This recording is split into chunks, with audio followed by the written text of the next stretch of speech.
ನೋಡಿ ವೀಕ್ಷಕರೇ, ಇವತ್ತು ಗೋಬಿ ಎಷ್ಟು ಚೆನ್ನಾಗಿ ಬಂದಿದೆ. ಈ ರೀತಿಯಾಗಿ ಮಾಡೋದು ಹೇಗೆ ಅಂತ ತೋರಿಸ್ಕೊಡ್ತೀನಿ, ತಿಳ್ಕೊಳ್ಳಿ. ವೀಕ್ಷಕರೇ, ಧನಲಕ್ಷ್ಮಿ ಕುಕಿಂಗ್ ಚಾನಲ್ಗೆ ಸ್ವಾಗತ. ಇವತ್ತು ನನ್ನ ಎಲೆಕೋಸ್ ಗೋಬಿ ಮಾಡೋದನ್ನ ತೋರಿಸ್ಕೊಡ್ತಾ ಇದ್ದೀನಿ. ನಾನು ಒಂದು ಚಿಕ್ಕದಾದಂಥ ಎಲೆಕೋಸ್ನ ಕಟ್ ಮಾಡಿ ಇಟ್ಕೊಂಡಿದ್ದೀನಿ. ಇದಕ್ಕೆ ಆ ಕಾರ್ನ್ಫ್ಲೋರ್ನ 1 ಸ್ಪೂನ್ ಹಾಕೊತಾ ಇದ್ದೀನಿ. ಮತ್ತೆ ಮೈದಾನ ಒಂದು 4 ರಿಂದ 5 ಸ್ಪೂನ್ ಅಷ್ಟು ಹಾಕೋತಾ ಇದ್ದೀನಿ.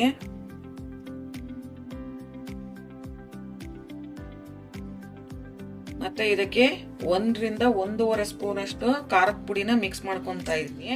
ನೀವು ಬೇಕಾದ್ರೆ ಗರಂ ಮಸಾಲಾನು ಮಿಕ್ಸ್ ಮಾಡ್ಕೋಬಹುದು, ಮತ್ತೆ ಶುಂಠಿ ಬೆಳ್ಳುಳ್ಳಿ ಪೇಸ್ಟ್ ಬೇಕಾದ್ರೂ ಮಿಕ್ಸ್ ಮಾಡ್ಕೋಬಹುದು. ನಾನು ಹಾಕ್ತಾ ಇಲ್ಲ, ಅಂದ್ರೆ ಗರಂ ಮಸಾಲ ಒಂದು ಅರ್ಧ ಸ್ಪೂನ್ ಅಷ್ಟು ಮಾತ್ರ ಹಾಕೊಂತೀನಿ. ನೋಡಿ, ಅರ್ಧ ಸ್ಪೂನ್ ಅಷ್ಟು ಹಾಕ್ತಾ ಇದ್ದೀನಿ. ನೀವು ಇನ್ನೂ ಬೇಕಾದ್ರೆ ಜಾಸ್ತಿ ಬೇಕಾದ್ರೂ ಹಾಕೋಬಹುದು. ಈಗ ಇಷ್ಟನ್ನ ನೀಟಾಗಿ ಸ್ವಲ್ಪ ಸ್ವಲ್ಪ ನೀರ್ ಹಾಕೊಂಡು ಕಲಸ್ಕೊಳ್ಳಿ. ಯಾಕಂದ್ರೆ ಇದ್ರಲ್ಲೇ ಎಲೆಕೋಸಲ್ಲಿ ನೀರು ಬಿಟ್ಕೊಡುತ್ತೆ, ಅದಕ್ಕೆ ಜಾಸ್ತಿ ನೀರು ಹಾಕಕ್ ಹೋಗ್ಬೇಡಿ.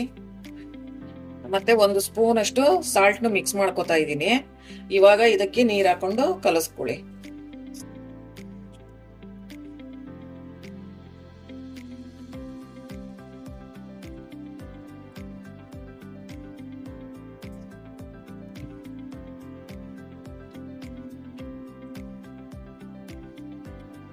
ವೀಕ್ಷಕರೇ, ಇವಾಗ ಕಲಸಾಗಿದೆ.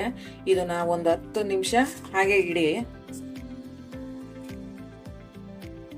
ವೀಕ್ಷಕರೇ, ಇವಾಗ ಅದು ಒಂದು 10 ನಿಮಿಷದವರೆಗೂ ಅದು ನೆನೆಯೋವರೆಗೂ ಇವಾಗ ಗ್ರೇವಿ ಮಾಡ್ಕೊಳ್ಳೋಣ.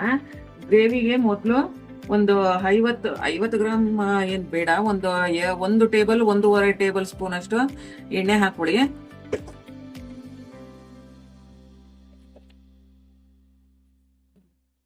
ಅದಕ್ಕೆ ಈರುಳ್ಳಿನ ಹಾಕೊಂತಾ ಇದ್ದೀನಿ. 1 ಈರುಳ್ಳಿನ ಹಾಕೊಂತಾ ಇದ್ದೀನಿ.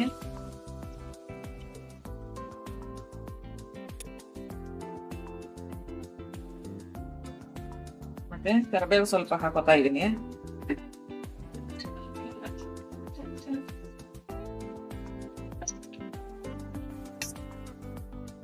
ಈಗ ಇದಕ್ಕೆ 2 ಟೀ ಸ್ಪೂನ್ ಅಷ್ಟು ಶುಂಠಿ ಬೆಳ್ಳುಳ್ಳಿ ಪೇಸ್ಟ್ ಹಾಕೋತಾ ಇದ್ದೀನಿ.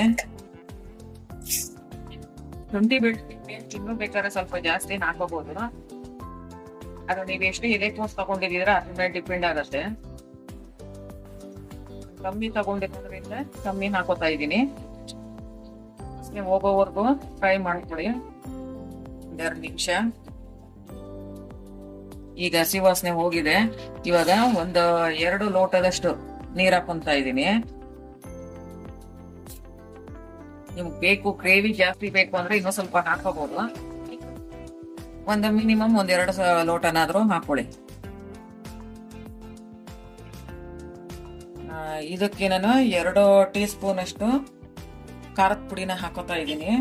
ನೀವು ಇನ್ನು ಖಾರ ಬೇಕು ಅಂದ್ರೆ ಹಾಕೋಬಹುದು. ನಾನು 2 ರಿಂದ ಒಂದ್ ಸ್ವಲ್ಪ ಅದ್ರ ಮೇಲೆ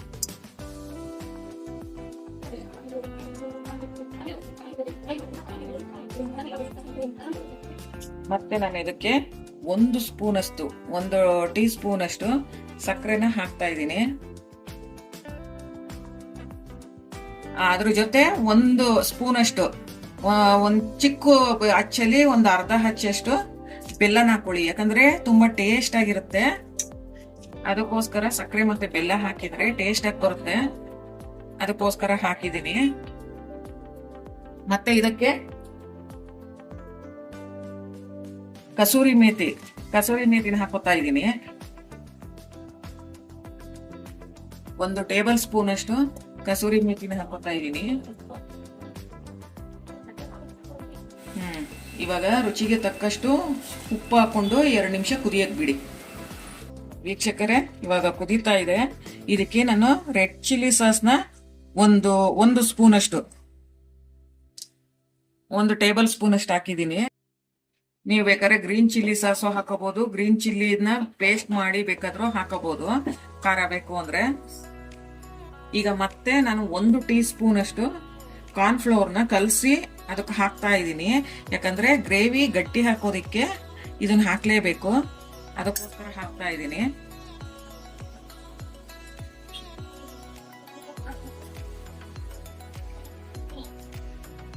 ನೋಡಿ ವೀಕ್ಷಕರೇ, ಇವಾಗ ಗಟ್ಟಿ ಆಗ್ತಾ ಇದೆ. ಇದಕ್ಕೆ ಬೇಕು ಅಂದ್ರೆ ನೀವು ನೀರು ಮಿಕ್ಸ್ ಮಾಡ್ಕೋಬಹುದು, ಜಾಸ್ತಿ ಬೇಕು ಗ್ರೇವಿ ಅಂದ್ರೆ. ಇಲ್ಲ ಅಂದ್ರೆ ಅಷ್ಟೇ ಸಾಕು ಅಂದ್ರೆ ಅಷ್ಟೇನೆ ಬಿಟ್ಟು ಇಷ್ಟಕ್ಕೆ ಆಫ್ ಮಾಡಿ. ಈಗ ಸಾಕು, ಕುದಿದಿದೆ, ಚೆನ್ನಾಗಿ ಕುದಿದೆ. ಇವಾಗ ಆಫ್ ಮಾಡಿ. ವೀಕ್ಷಕರೇ, ಇವಾಗ ನೋಡಿ ಗ್ರೇವಿ ಗಟ್ಟಿಯಾಗಿದೆ. ಈಗ ಹೆಚ್ಚೇನು ಕುದಿಸೋದು ಬೇಡ. ಇದಕ್ಕೆ ಸ್ವಲ್ಪ ಕೊತ್ತಂಬರಿನ ಹಾಕಿದೀನಿ ನಾನು. ಈಗ ಸಾಕು, ಗ್ರೇವಿ ರೆಡಿ ಆಗಿದೆ. ಇವಾಗ ಆಫ್ ಮಾಡ್ಕೊಳ್ಳಿ. ಇದು 10 ನಿಮಿಷ ಆಗಿದೆ. ಈಗ ಎಣ್ಣೆನಲ್ಲಿ ಇದನ್ನು ಕರ್ಕೊಳ್ಳೋಣ.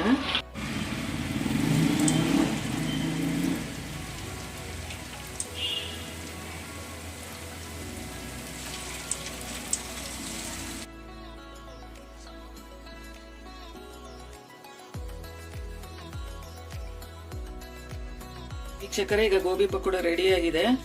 ಈಗ ನೆಕ್ಸ್ಟ್ ಬಾಣಲಿ ಇಟ್ಟಿದ್ದೀನಿ. ಇದು ನಾವು ಗ್ರೇವಿ ರೆಡಿ ಮಾಡ್ಕೊಂಡಿದೀವಲ್ಲ, ನಾನು ಇದಕ್ಕೆ ಈರುಳ್ಳಿ ಏನೂ ಹಾಕ್ತಾ ಇಲ್ಲ. ಯಾಕಂದ್ರೆ ಎಲ್ಲ ಇದಕ್ಕೆ ಗ್ರೇವಿಗೆ ಹಾಕಿರೋದ್ರಿಂದ ಡೈರೆಕ್ಟ್ ಗ್ರೇವಿನೇ ಹಾಕೊಂತ ಇದ್ದೆ. ಈಗ ನಾನು ಡೈರೆಕ್ಟ್ ಗ್ರೇವಿನೇ ಹಾಕೊಂಡಿದ್ದೀನಿ. ಯಾಕಂದ್ರೆ ಇದಕ್ಕೆ ಶುಂಠಿ ಬೆಳ್ಳುಳ್ಳಿ ಪೇಸ್ಟು, ಈರುಳ್ಳಿ ಎಲ್ಲ ಹಾಕಿರೋದ್ರಿಂದ ನಾನು ಮತ್ತೆ ಅದನ್ನ ಹಾಕೊಂಡು ಫ್ರೈ ಮಾಡ್ಕೊಂಡಿಲ್ಲ, ಡೈರೆಕ್ಟ್ ಗ್ರೇವಿನೇ ಹಾಕೊಂಡಿದ್ದೀನಿ. ಈಗ ಅದಕ್ಕೆ ಸ್ವಲ್ಪ ಟೊಮೆಟೊ ಸಾಸ್ ಹಾಕೊಂತ ಇದ್ದೀನಿ, 1 ಸ್ಪೂನ್ ಅಷ್ಟು.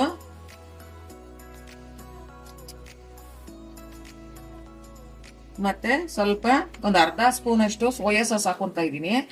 ಅರ್ಧ ಸ್ಪೂನ್ ಹಾಕೊಳ್ಳಿ, ಜಾಸ್ತಿ ಏನ್ ಬೇಡ. ಮತ್ತೆ 1/4 ಸ್ಪೂನ್ ಅಷ್ಟು, 1/4 ಸ್ಪೂನ್ ಆದ್ರೂ ಇನ್ನು ಜಾಸ್ತಿ ಬೇಕು ಖಾರ ಅಂದ್ರೆ ಒಂದು ಅರ್ಧ ಮುಕ್ಕಾಲು ಸ್ಪೂನ್ ಅಷ್ಟು ಹಾಕೋಬಹುದು. ಮತ್ತೆ ಸಾಲ್ಟ್ ಹಾಕಿರೋದ್ರಿಂದ ನನಗೆ ಹೆಚ್ಚಾಗಿ ಆಗ್ತಾ ಇಲ್ಲ. ಅದನ್ನು 1/4 ಸ್ಪೂನ್ ಅಷ್ಟು ಹಾಕೊಂತ ಇದ್ದೀನಿ. ನನ್ನ ಕೈನಲ್ಲೇ ಹಾಕೊಂಡಿದ್ದೀನಿ. ಈಗ ಇದಕ್ಕೆ ಪಕೋಡನ ಹಾಕ್ತಾ ಇದ್ದೀನಿ.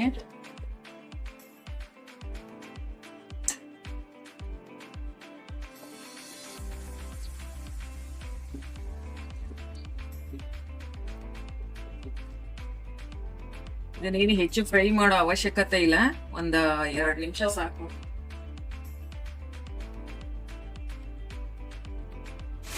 ನೋಡಿ ವೀಕ್ಷಕರೇ, ಇವಾಗ ಗೋಬಿ ರೆಡಿ ಆಗ್ತಿದೆ. ಒಂದು 1-2 ನಿಮಿಷ ಸಾಕು.